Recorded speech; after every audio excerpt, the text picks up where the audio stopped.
What the fuck is going on, man?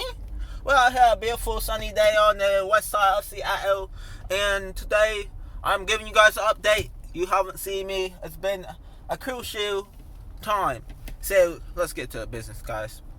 I quit weed in December, right? December 2nd, I dropped that shit after my trip from Atlanta, and I hit it again probably on Christmas Day. And then after that, I said, you know what? New Year resolution 2021, I'm going 90 days to, clear my mind, to put my life in perspective, to stimulate my purpose. And I'm throwing the weed out the window, throwing the baby out with the bathwater. I did it. And so today marks April 1st.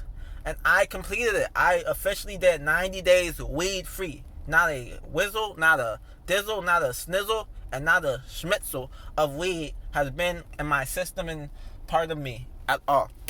So, let's clap for me. Everybody clap.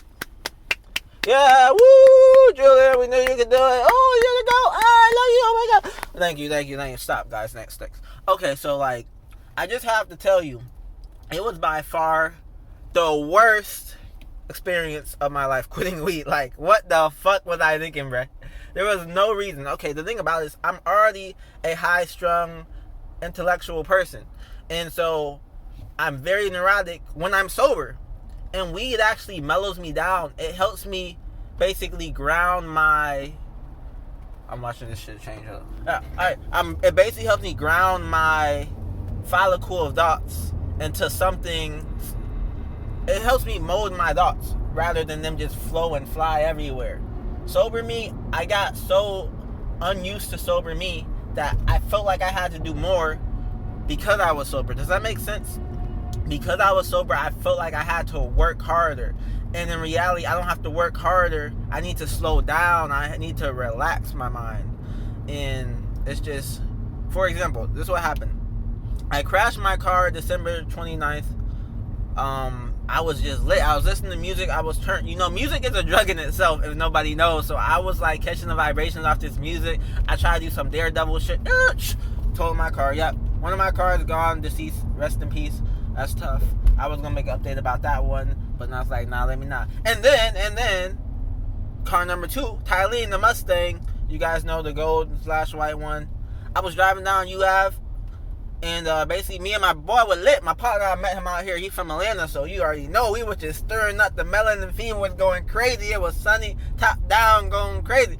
And so, literally, I'm driving, just chilling. And then I'm like, hold up, let me, do the little thing. So I pull the shit. I go about 50 down the road. These motherfuckers brake early as fuck. I'm like, oh, shit. I press my brakes. My brakes are like SpongeBob, squishy as fuck. And literally, I'm like, okay, I can either crash into the car in front of me, or I can go straight to that side. And you know what I did? I take my head, I go to the curve, I end up driving off a curve and hitting a fucking lamp post or light post or some shit. And literally, it takes out my whole front bumper, the whole shit gone, literally. And then I'm like, oh shit, what the fuck? Everybody just looking like, oh, what the fuck? I was just like, oh shit. So I reverse as quick as I can, see if my shit start. I reverse that shit, back out the fucking pole.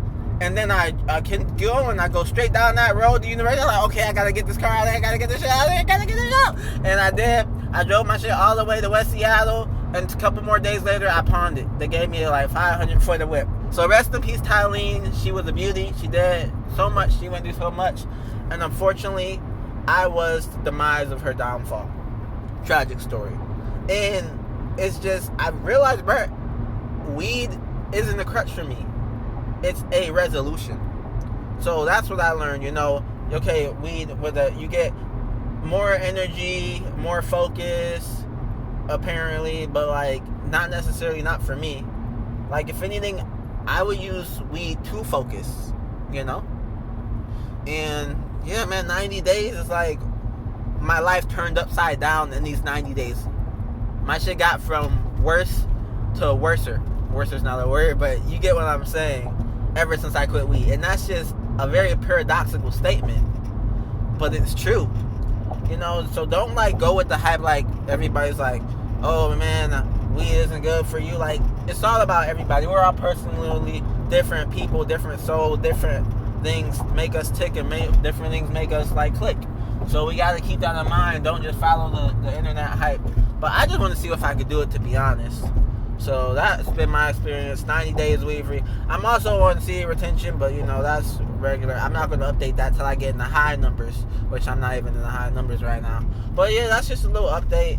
I feel good. I feel great. Like just finishing it off. I'm about to go, use my dry herb vaporizer. That's what I never smoked, by the way. I used a dry herb vaporizer. So I was never even getting like blunt for blunt. I never smoked a lot as that. I was always like moderative with it. Like plenty of moderation was my mindset from the beginning and the get-go. That's how I saved it, because I used a dry herb where you put little bit by little and maybe use it twice a day. But I'm getting rambling on. We're coming up for our close and my exit. And I just want to say thanks, guys, for supporting. Rest in peace, Tylene. Rest in peace, that other car I had. And to more life and more successes and more abundance and more human connection and more love and unity and transcending the Seattle freeze. Hey!